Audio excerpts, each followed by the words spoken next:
For a lot of women, I think this is what kind of drew me to you because I have been on my own healing journey and I was very much one of those women for a lot of my life. My dad left early. There was a ton of abuse. There was instability everywhere, even as far as like where we lived. It was constantly changing. My mom was in and out. So I was forced to take on the role of like head of house and taking care of my siblings. And I was used to men coming and leaving with, from the examples in front of me. So men can't be Right. trusted. So Right. I'll be my own, like I will never put that vulnerability in someone else's hand because that's too Correct. risky. That's right. And there's this, these TikToks that people think are so funny where it's like, my mom told me to go find a rich man, so I became one or something. And that sounds great, but that's an easy way to find a man. There's no room for him because you're taking up all that space. Bingo. You're You will never remember what I said at the very beginning. You are energy and you are attracting the outside inward. So Mhm. inward, you are the man. There's no room for a man.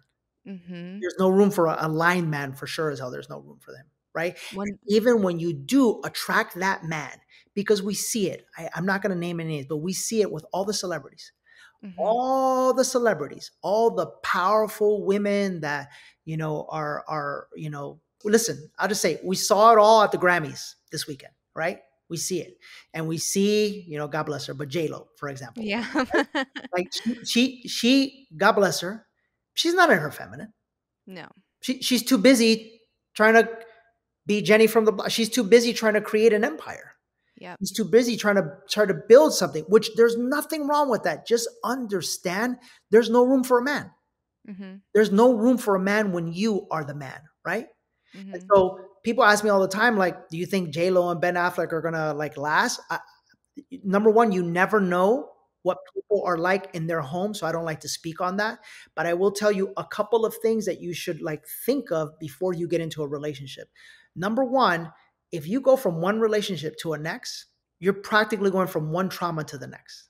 Mhm. You're not allowing yourself the space to heal. Mhm. So you got to give yourself some time to heal. And typically about 3 months for every year that you were in relationship is a good enough time for you to able to like really process what you went through, the hurt that you went through, the emotions that you were feeling. And number two, you got to get realigned with the vision for the partner that you want for your life.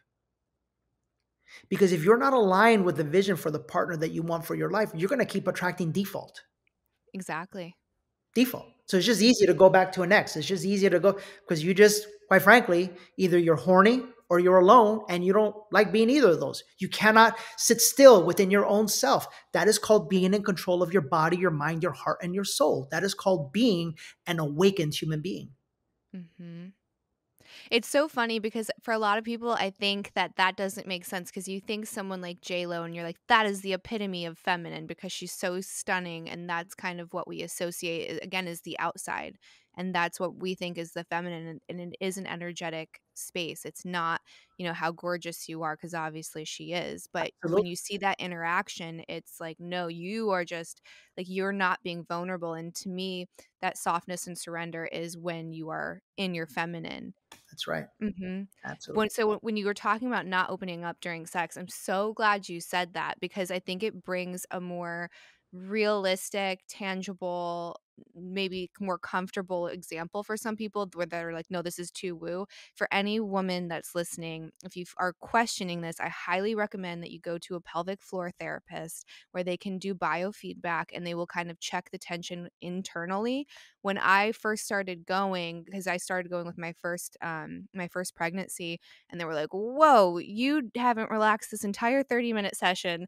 Like that literally inside was a constant Kegel. Like it didn't know how to relax. They're like, Wow. "How is sex? Is sex painful?" I'm like, "Yes." And they're like, "No wonder, because you don't know how to let go. And your root chakra is safety, security, and surrender." So I was like, wow, I really have a lot of work to do there, even from a physical, medical Yes. standpoint. Yes. And then Candace, and then it's like we're all conditioned to think that we're getting sick because of genetics.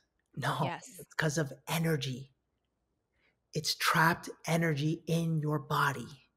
So if your Mm. body is constantly in a state of fight or flight, and defend and protect, and it's always stressed out and tensioned up, eventually what's going to happen? Something is going to break. And that's where illness manifests. And so this is why we've been able to see, I mean, I've seen literally within my own eyes people heal from autoimmune diseases. Wow. I've seen women, I've seen 7 women with my own eyes heal their uteruses all in one journey. Like literally, they were, and they all were like, "What the? How did you know that that happened? What? That's impossible!" And it was because it was Mother Ayahuasca. Just it does it all, right? I've Yeah. yeah, I've seen a woman who was sexually abused at a young age by her uncle. Who, when she went and told her mother said, "You're crazy," and didn't believe in her. Think of the trauma.